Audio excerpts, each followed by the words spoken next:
দেখুন, আমার সাদা মনে নেই কোনো কাদা।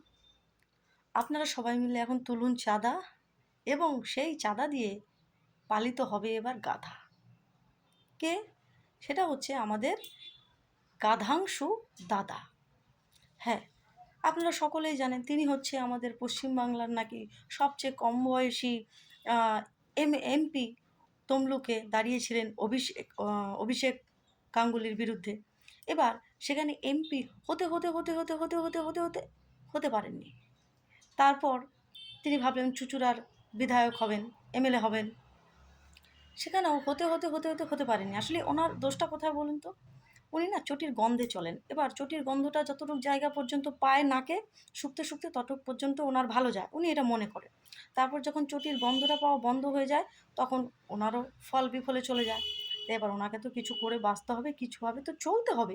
যার সম্পত্তি, টাকা-পয়সা ২ জায়গায় তো অর্ধেকের বেশি নষ্টই করে দিয়েছেন। তাই ওনাকে এবার চাঁদা তুলে গেধাংশ উপাধি দেওয়া হোক এবং সেটা থেকে ওনার প্রতিপালনের দায়িত্ব এবার আপনারাই নিয়ে নিন। কী আর করবেন বলুন? আপনাদের সকলকে এত হাসি, ঠাট্টা, মজা, আনন্দ উনি ছাড়া আর কে দিয়েছেন ভাবুন তো? প্রার্থী তো অনেক আছে, কত প্রার্থী আছে, তাই না? ২৯৪ জন প্রার্থী। সকলে কি আপনাদেরকে এভাবে আনন্দ দিতে পেরেছেন? কয়েকজন হাতে গুনে আপনাদেরকে আনন্দ দিতে পেরেছে। তার মধ্যে এই গাধাংশু দাদা একজন, তাই না?